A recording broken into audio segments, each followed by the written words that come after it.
Welcome to chess, ladies and gentlemen. Appreciate everybody stopping by. Thank you for taking a look at my video. I have a real old school throwback video for you. I did a 1976 video yesterday. Just looking at more Eugene Torre games. I was looking at the games that he was playing against world champions, and Anatoly Karpov was one of the few that he actually won against. And I looked, and he didn't win any games against Garry Kasparov, and that was really the one I was really trying to get. But he did have a nice game against Yasser Seirawan, and this is actually taken from the 1982 Toluca Interzonal, which, as you guys, some of you guys know, I'm not sure if all you guys are familiar with the World Championship cycle. So basically, what they do is they have the World Championship matches. But they have a certain cycle. It's called the interzonals to basically figure out. It's kind of like an elimination tournament to try to see who challenges the actual reigning world champion. It just kind of depends on how they do it. They used to do it in 3-year cycles. I'm not 100% sure if they still do that now. I think it might be a little bit quicker because they don't play games as long as they used to play back in the day. You know, sometimes they used to have like two-day games. They used to have adjournments and stuff. They don't have that anymore. So this was, I think, was a little bit quicker, but it's still classical time controls. So like I said, this is from 1982. This is Yasser Seirawan, I think, had only been playing for a few years, maybe 3-4 years. He was born in 1960, so he was 22 at this point. So he was just kind of starting to come on the scene. For the most part, but so if I have so all of my people from the Philippines, Magandang Umaga, King Magay Kabagan, Kamusta na, Masaya Akong Mukita Kang Muli, and Maraming Salamat Po Sa Nananud Ing a King Magay video. Appreciate you guys coming by and stopping by very much. And Yasser Seirawan is originally from Damascus, Syria. So he was born in Damascus, Syria in 1960, and then he moved, his parents moved him to the United States in 1966. And he's from the Seattle area mostly. But if I have anybody watching from any of the Arabic speaking countries, assalamu alaikum to you. Shukran, kefa halik, Siddiqui. I appreciate you guys stopping by. Shukran very much. Ma'al salama and everything to you. Because there's some people that might be watching Yasser Seirawan who are from Arabic speaking countries. So welcome. Appreciate you very much. If you guys are ready, let's go ahead and take a look and see what we have for this game. It's a pretty nice one. All right. So we have D4. We have knight to F6. So this starts the Indian types of games. Off of D4. So it can transpose into many different games. You have Queen's Gambit declines. You have Catalan type stuff. You have all different kinds of things that this can kind of go into. So we have C4, we have E6, we got knight to F3, and we have B6. So right here we have what's called the Queen's Indian. So it's kind of like a Fianchetto type of situation, just trying to combat, if white does go G3, bishop to G2, black has their own Fianchetto going on. So it's not as bad of a situation. You can get into some Slav type stuff, and the problem with the Slav sometimes when you're playing with black, when you do C6 and you go B5 trying to hold on to the pawn, you can have some really bad issues on this diagonal. So anyway, we have G3 preparing the Fianchetto, and we have we have bishop to A6. And this is actually the Nxd7 variation. This is how Nxd7 dealt with trying to Fianchetto the bishop for white. Adding a little bit of pressure onto this C4 pawn here. As you guys are familiar with, I'm sure, Aaron Nxd7, see if I have the book. Don't with me here, but he basically is kind of the one that started the hypermodern school. Aaron Nxd7, kind of Fianchettoing, starting the school of, thought with, bishops, being able to control the center from afar instead of occupying it with pawns and stuff in the center. So we do have B3, just protecting C4. We have bishop to B4. So this is the Czech variation. So we see bishop to D2, and then the bishop just backs up to D7.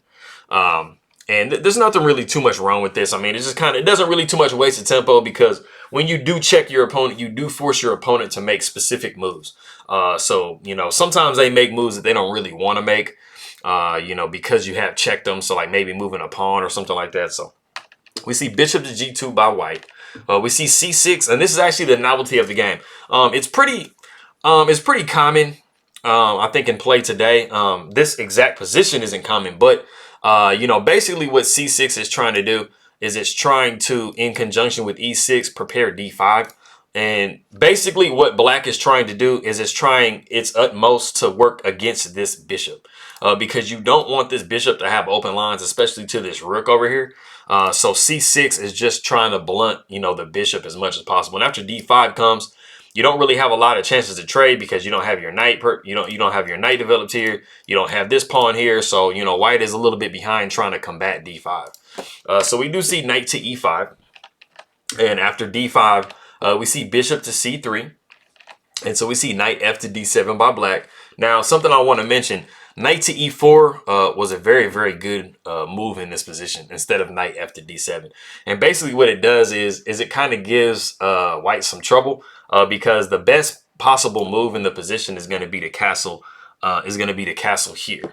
You know, in this position, it just pretty much just give up the bishop so you can take back with the knight.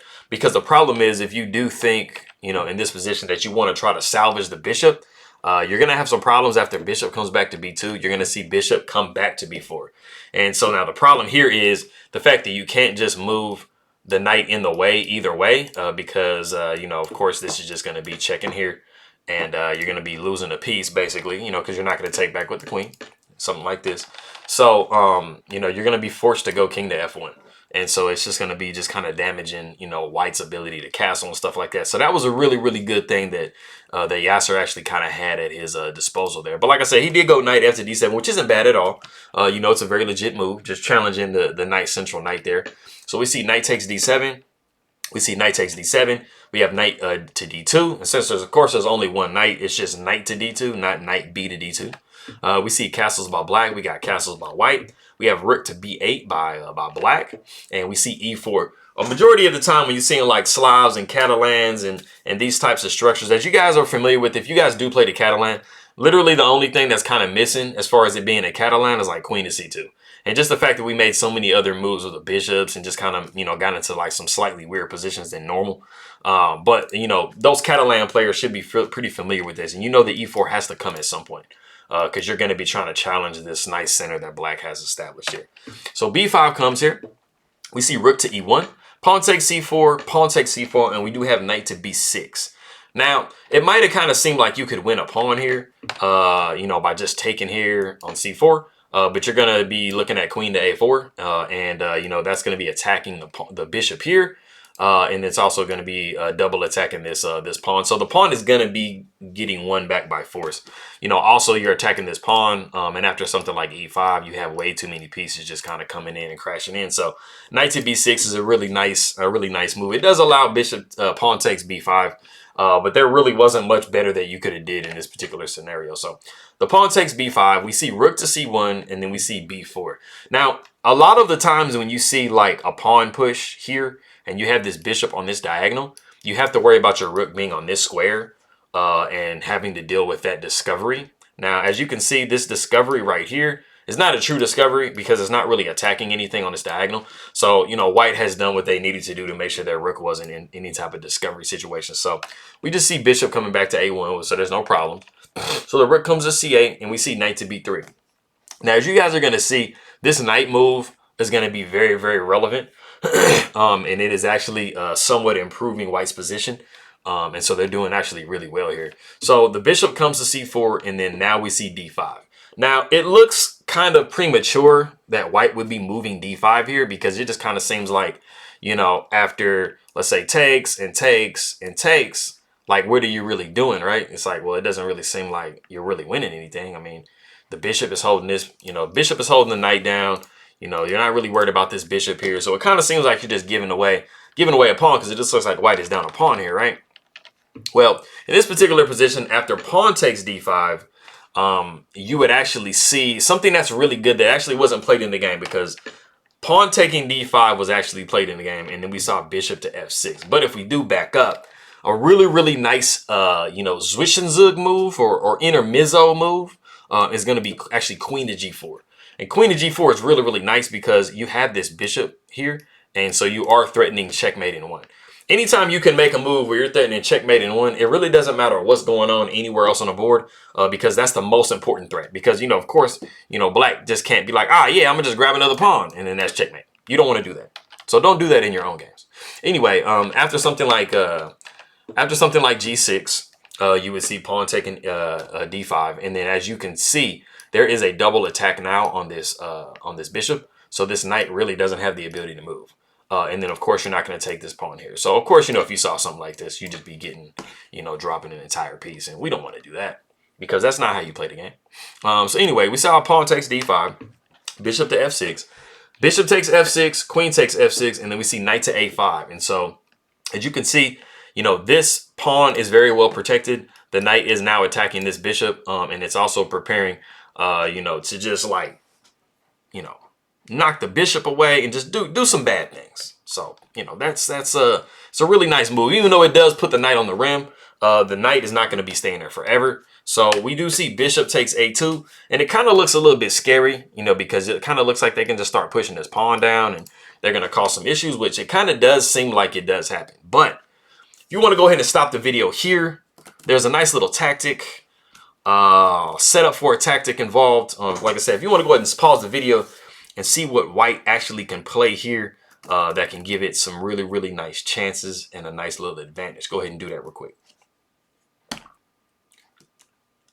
All right, cool. Now I kind of beefed up the move a little bit more than what it really is. It's a very, very principled move.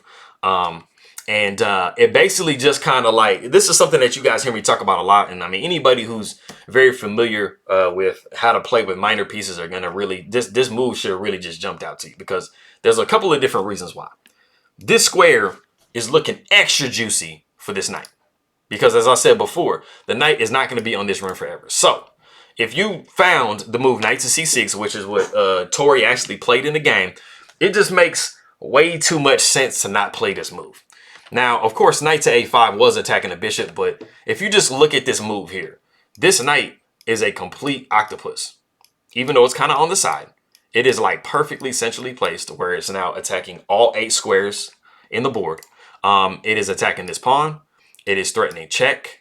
It is threatening this pawn. It's literally just like the most perfect move that you can really make in a chess game, is maximizing the, you know, the effectiveness of your knight.